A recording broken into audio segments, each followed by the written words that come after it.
So let's talk about the concept of hell. What is it? So some religions say that hell doesn't exist. Some interpretations of Christianity is that hell doesn't exist. Some interpretations is that it does exist, or there's a purgatory, place of purgatory, and then there's that hell is a place where you'll be tortured for a finite amount of time and then you'll be brought back. And then there's some where it's an infinite amount of times. What is your idea of hell derived from the CTMU? Hell is simply the process of ceasing to exist, of being intellectually unbound and having your identity destroyed because it is unacceptable to God. See, God, in the CTMU, there's something called the stratified identity. And God can be defined as the highest level of the stratified identity, the level that we all share with each other. We're all united in God. But God is good, and he must exclude evil in order to preserve the integrity of his identity. This is what he does. So if you deny God and you're cutting your line of communication with God because you hate him so badly, then God can no longer see you, no longer wants to see you, and can no longer accept you into himself because he's totally consistent. God is totally, completely self-consistent and will not tolerate his denial. It's just not something that God can afford to tolerate, because something that is perfect cannot absorb or assimilate imperfection into himself. He can tolerate it for a while, but then after a while, he's got to exclude it. All right, so this is what hell is. Basically, your own highest level of identity is telling you you can no longer exist because you're no longer in touch with me. You've cut your own identity in half. You've severed it. It's called the soul, the human soul. That's what these levels of stratified identity are. They're your soul, and once you interdict that, once you sever it, okay, you're cut off from God. That way, your own highest level of identity cannot communicate with you anymore. It can't see you. So when you die and you beg on the deathbed, please take me back in, God can't hear you anymore. That's a terrible thing, and I don't wish it on anybody. But if people understand this, and they understand this stratified identity, and they understand what God is, namely their own highest level of identity, they won't punish themselves with unbinding and destruction. Now, because that's a very unpleasant experience, everybody wants to cling to their identity in the end. It's hellish. People create their own hell by rejecting their own highest level of identity. There's this phrase, I don't know where I got it from, but it says that hell is a prison locked from the inside. That's correct. Well, that's a very good, very apposite quote. Is it a place of torture? Is it a place of torment? Is it a place of infinite heat? Oh, well, you feel tortured and tormented, that's for sure. And if your conception of hell is a place where there's a great deal of heat, then you're going to feel that too. So you bring with it your own ideas of what hell is? That's correct. Where else would they come from? For someone like Dawkins, who doesn't believe in the concept of hell either, would he then experience nothingness? Okay, well, you're right. I probably shouldn't pick on Richie Dawkins. He is what he is. But Richie Dawkins will create his own kind of hell. All right, because he will create his own kind of hell. And that is probably going to be a hell where nobody pays any attention to it. Okay? He's no longer a big shot at Oxford University. He can no longer run around telling people how much he hates God. Nobody wants to listen to him anymore. That's what will happen to Richie. That's his hell. And then finally, in the end, he'll just be melted down to nothingness. And the telesis of which he consists will be redistributed to the rest of the universe. You mentioned God can't absorb what's imperfect because God is perfect and he needs to stay consistent. However, none of us, at least I'm not perfect, and no one that I've met is perfect. So does that mean that none of us are going to heaven? None of us will be ultimately reabsorbed back into unbounded telesis? The world throws too much at you for you to be perfect. Hey, nobody can be perfect in this world. To live in the physical world is to be assaulted by imperfection all the time. Things that don't suit you and cause you to react sometimes poorly. All right? And so it's an oxymoron to think that God holds this against you. We all have to adapt. We all have to do what it takes to survive, and God doesn't hate us for that. All right. That isn't what makes a person evil. What makes a person evil is total denial and negation of of ultimate reality and his own highest level of identity, which is God. All right. It's wanting to undo, to unbind reality, to say the name of reality backwards. That's what evil is. And that's what you get punished for. And that's unfortunately what a lot of these new atheists are doing.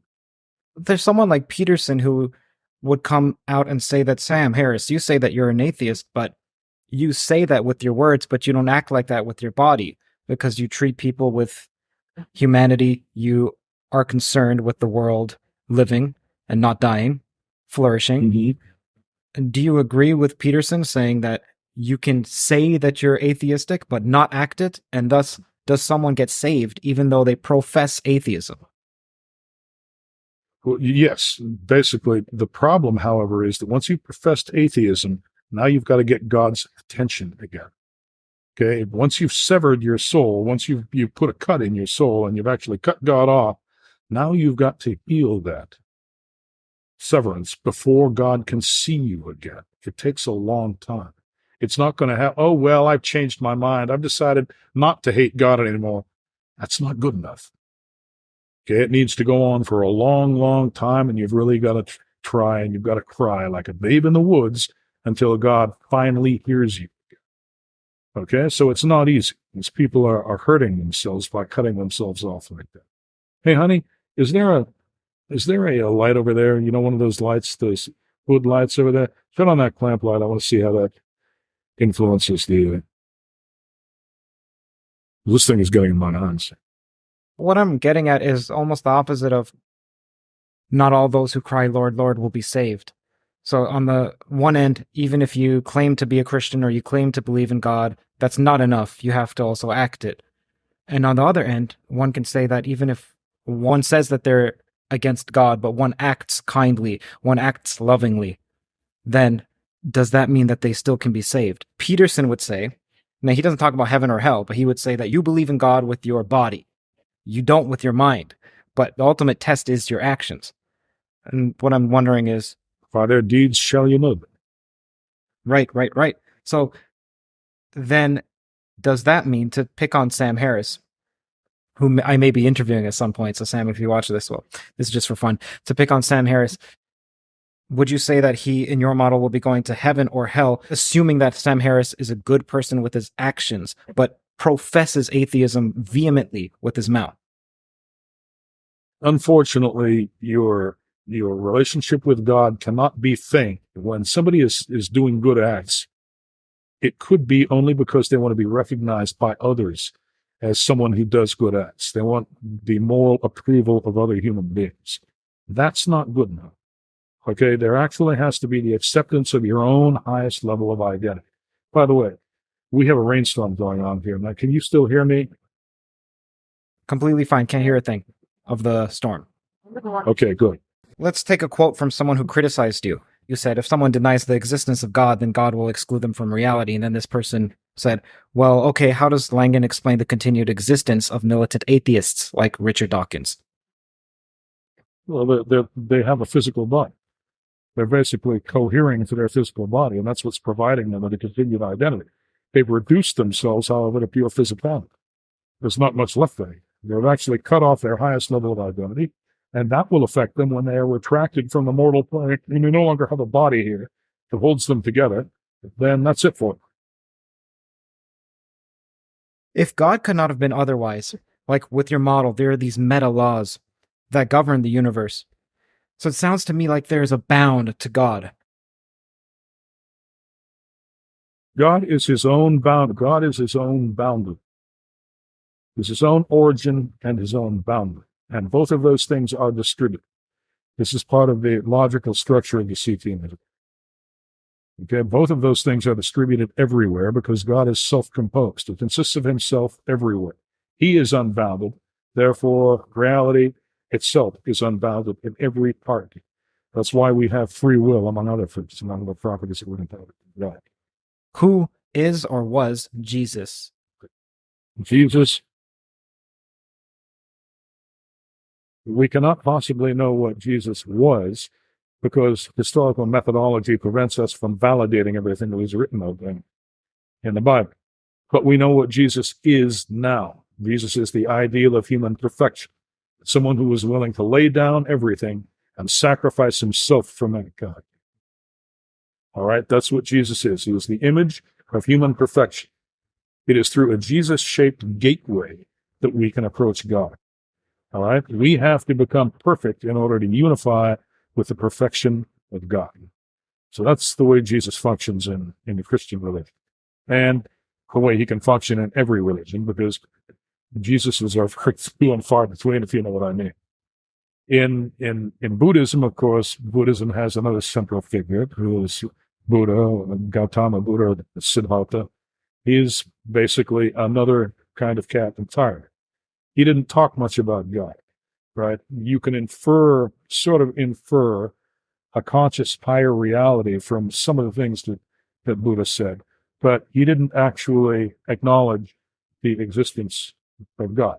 He was also a rich individual that was born into privilege, and then, went around traveling and meditating and ministering to the masses and so forth. But in several ways, he doesn't quite measure up to the image of Jesus. Jesus was born poor. He didn't start out with any advantages at all. He lived like a normal man, like an ordinary human being, absorbing the slings and arrows of outrageous fortune at every turn, which is what we have to do. That's what we're expected to do. Therefore, Jesus is an exemplar for us. Whereas Buddha, technically, is an exemplar to people who are born with privilege and then want to withdraw from reality and have a meditative existence and, never mention God. So there's a little bit of a difference between the two. Now, in the CTMU, we don't discriminate against Buddha because he lacks Jesus-like characteristics. Instead, we recognize him for his strengths, what he was, which is considerable. Buddha is not a lightweight in terms of religious figures. So he doesn't suffer at all for his non-resemblance to Jesus. But if we want the ideal of human perfection, that's Jesus. Let's get to some other intellectuals. Like I mentioned, for me, I love hearing academics speak about other academics or intellectuals speak. For example, if Russell commented on Aristotle, it illuminates not only how Russell thinks, but it gives me a new perspective on Aristotle at the same time. So I'm going to bring up a few different giants, intellectual giants, and you may not consider them to be so, and we'll see what you think of them. Have you heard of Cle Irwin? Yes. Are you presenting Cle as an intellectual giant? Yes, I'm wondering what you think of Cle Irwin's theories. Cle Irwin has theories on quantum gravity. I'm unsure if you've taken a look, and as well as consciousness. So what do you think about them? Well, Cle seems like a smart person. I don't want to say anything bad about Cle, but I will say that Cle has a lot of ideas that are very CTMU-like. And the problem with that is that I got to these ideas a long time before Cle did. And I actually had to force Cle to cite me in his most recent paper. What was the name of that paper? Reality Self-Simulation Hypothesis. Okay. Anyway, Cle has a theory. It's got a number of ingredients, some of which are questionable, some of which aren't. It's based on Garrett Lacey's E8 theory. Right. It's a certain symmetry group that you. But there are other aspects that are straight, pure CTMU. Okay, and I was simply not mentioned. Now, I understand sometimes people don't know any better, but at one time I was on every major news network in the country. There are probably relatively few people who are above a certain age who never heard of me. A lot of them have forgotten that they heard of me, but nevertheless, I was still there. I think that a reasonable literature search should turn up something about the CTMU if you undertake. If you're actually doing your job and looking for, other ideas that are comparable to yours, you're probably going to bump into. So Cle's theory is, to the extent that it resembles the CTMU, it's great. Okay, other parts of it are questionable, But here's the key part is Cle is missing essential structure that you need to have a working reality self-simulation hypothesis and a reasonable TOE, theory of everything. He's missing certain key ingredients that are built into CTMU structure. His theory is not a super tautology. It has to be a super tautology in order to be a true theory of everything, right? He mentions language in his theory, and coding. He mentions a lot of things that I introduced with the CTMU, which was the first language-like theory of reality. He mentions a lot of things, but then they're kind of haphazardly glued together, and it looks like you kind of made a snowball out of them and, threw it up in the air to see what would happen. And if he ever realizes this there, he is going to realize that he has a CTMU clone that doesn't just differ from the CTMU, but is the CTMU in different language. Okay, that is where Cle is headed. I don't want to detract from Cle. I think he probably thinks he's doing a good job. I do know that forcing him to cite me was not easy. I had a long string of correspondence. It originally happened. He introduced his new paper, and he put it up on RxEve, I guess. It was an email distribution that I was on with 60 or 70 pretty well-known people. And he introduced it there as though it was just entirely his reality self-simulation hypothesis. And I'm like, what the hell? What is this? Because these people know me, they know who I am. So I said, wait a minute, Cle, I've been talking about reality self-simulation for years. You're going to have to cite me. I've looked at your paper. I don't see you mentioning me there. You've got some of the same ideas in there. Went back, quoted a lot of self-simulation quotes from me. The problem was that he was trying to present it as a completely new idea for which he was responsible. It wasn't. And in my estimation, in some ways he's got it right, but in some ways he's lousing it up. Okay, and I don't want people confusing his idea of what a reality self-simulation would look like from what it really looks like, which is the way I describe it and have been describing for the last 2 or 3 decades. So, I guess the final analysis is Cle seems to be, on the right track, but he's got some problems. What about Joscha Bach and his ideas of consciousness? Joscha Bach, like Daniel Dennett, is a physicalist. You cannot explain consciousness with physics or in a computational system. Okay, the CTMU makes use of a concept called proto-computation, which is even more general than quantum computation. I mean, there's a universal Turing machine, there's a quantum Turing machine. The CTMU actually quantizes reality in terms of what might be called a proto-computer, except that it's the entire CTMU. All of that structure has to go into this quantization. Okay, and then the universe is self-similar on that basis. Every part of it mirrors the whole. Okay, so you can't, it's a metaphysical system. You cannot explain consciousness using physics because it doesn't have the coherence that it would need. Okay, your consciousness is coherent. You are a unified entity when you perceive reality around you and when you have thoughts. You feel the unity of your consciousness. That's what I mean by coherence. A machine is not coherent, doesn't have that coherence. All right, you've got to figure out some way of getting that coherence in there, and that's a tall order. Okay, Joscha Bach doesn't have it. Daniel Dennett never had that. There's one of the new atheists that I mentioned. These guys, they have some good ideas. I don't want to totally dismiss what they've done. Everybody has remarkable insights. Dennett writes well, but he writes like a philosopher, which is almost opaquely at times. You read some of this stuff that people think I'm opaque. I think I'm a marvel of clarity compared to Daniel Dennett sometimes. He talks around things like a lot of philosophers do. That's a skill that they develop in academia. Joscha Bach is better than that. He actually makes an effort to explain what he's doing better than Daniel Dennett ever did. But still, he's not really getting to the root of what consciousness is, in my opinion. And even if they're wrong, they're extremely inventive. both Yosha Bach and Daniel Dennett. I'm sure that they definitely have their strong points. I'm not trying to, these are not stupid people by any stretch of the imagination. It's just that they are trying to solve problems without having properly recognized the problem, and their non-recognition of certain aspects of the problem has caused their solutions to go awry.